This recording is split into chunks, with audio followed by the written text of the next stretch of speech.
ఆదికాండము 8వ అధ్యాయము 1 వచనము. దేవుడు నోవాహును అతనితో కూడా ఓడలోనున్న సమస్త జంతువులను సమస్త పశువులను జ్ఞాపకము చేసుకునెను. దేవుడు భూమి మీద వాయువు విసరునట్లు చేయుట వలన నీళ్లు తగ్గిపోయెను. Genesis chapter 8 verse 1. And God remembered Noah and every living thing, and all the cattle that was with him in the ark. And God made a wind to pass over the earth, and the water assuaged. చదవబడిన ఈ వాక్య భాగాన్ని అనుసరించి ఈరోజు దైవిక స్ఫూర్తిని ధ్యానించుకుందాము.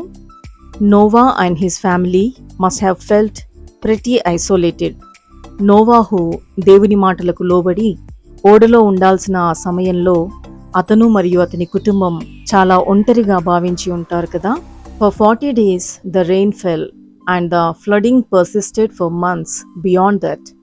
40 రోజుల పాటు వర్షం కురిసింది మరియు అంతకు మించి నెలల తరబడి వరద పొర్లుతూనే ఉంది. But the scriptures remind us that God had not forgotten Noah or even the animals. కానీ దేవుడు నోవాహును లేదా జంతువులను కూడా మర్చిపోలేదని లేఖనాలు మనకు గుర్తు చేస్తాయి. Sometimes when we feel like we are left out, we are exactly where God needs us to be, so that we may be ready when His plan comes to fruition. కొన్నిసార్లు మనం విడిచిపెట్టబడ్డామని మనకు అనిపించినప్పుడు మనం ఫలవంతం అవడానికే దేవుడే ఆయన ప్రణాళికకు సిద్ధపడేలా మనల్ని ఆ చోట ఉంచుతాడు అని నిరీక్షణ ఫలం పొందాక మాత్రమే మనం గ్రహించగలుగుతాము.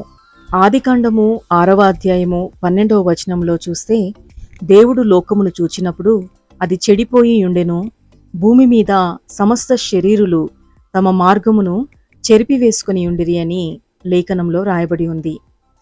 అయితే దేవుడు తన స్వరూప్యంలో తయారు చేసిన మానవులు తమ మార్గాలను చెరిపివేసుకొనట చూచినప్పుడు దేవుడు ఎంతో దుఃఖించి ఇక ఈ మనుషులు భూమి మీద ఉండకుండా నిర్మూలం చేయాలని నిర్ణయించుకున్నాడు. అయితే ఆదికాండం 7వ అధ్యాయంలో చూస్తే దేవుని ఎదుట నీతిమంతుడైన ఒక వ్యక్తిని దేవుడు కనుగొన్నాడు. దేవుని ఎదుట నీతిమంతుడుగా ఉండుట వలన నోవాహు మరియు అతని ఇంటి వారిని దేవుడు రక్షించాలని అనుకున్నాడు. మరో 7 దినములకు నేను 40 పగళ్ళును 40 రాత్రులను భూమి మీద వర్షము కురిపించి నేను చేసిన సమస్త జీవరాశులను భూమి మీద ఉండకుండా తుడిచివేయుదునని నోవాహుతో చెప్పాడు. యెహోవా ఆజ్ఞాపించిన ప్రకారము నోవాహు సమస్తము చేశాడు. ఆ జల ప్రవాహము భూమి మీదికి వచ్చినప్పుడు నోవాహు 600 ఏండ్లవాడు. అప్పుడు నోవాహును అతనితో కూడా అతని కుమారులను అతని భార్యయు అతని కోడండ్రును ఆ ప్రవాహ జలములను తప్పించుకున్నటకై ఆ ఓడలో ప్రవేశించిరి.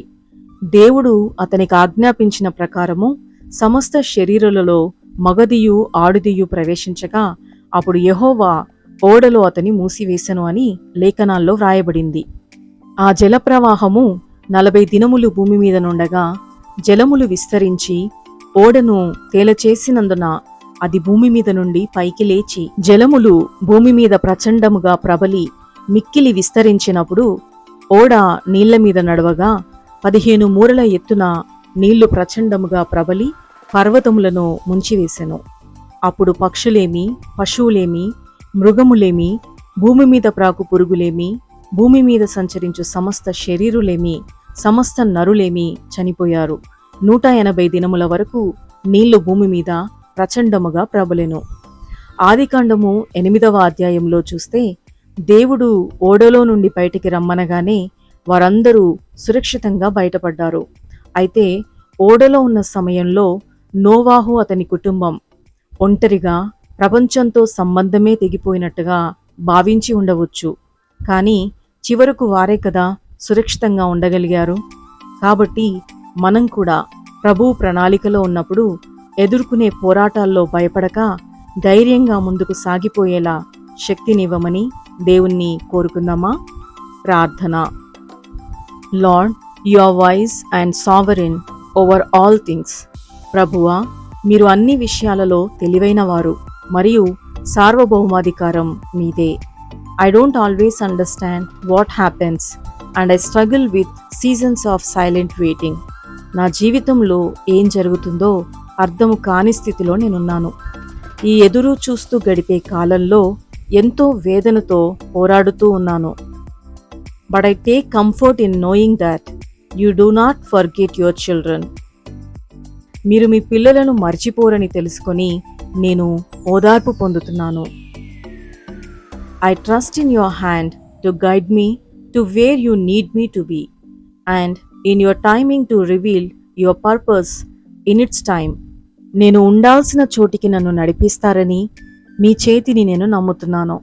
మరియు ఆ సమయంలో మీ ఉద్దేశాన్ని నాకు బయలుపరచమని మీ సమయం కొరకు వేచి చూస్తూ మిమ్మల్ని విశ్వసిస్తున్నాను.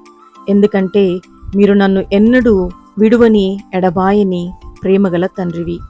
In Jesus name amen. యేసునామంలో ప్రార్థిస్తున్నాను తండ్రి, ఆమేన్. Praise the Lord everyone. ప్రభు అయిన యేసుక్రీస్తు నామంలో మీకందరికీ కృపయు క్షేమమును సమాధానమును కలుగునుగాక. ఈ క్లుప్త సందేశం మీ ఆత్మీయ జీవితానికి దీవెనకరంగా ఉందని నమ్ముతున్నాను. తప్పక ఈ వీడియోని లైక్ చేసి షేర్ చేసి మన ఛానల్ని సబ్స్క్రైబ్ చేసుకొని పక్కనే ఉన్న బెల్ బటన్ని యాక్టివేట్ చేసుకోండి. నోటిఫికేషన్స్ మీకు పంపబడతాయి. Thank you so much for watching this video. May God bless you all. Amen.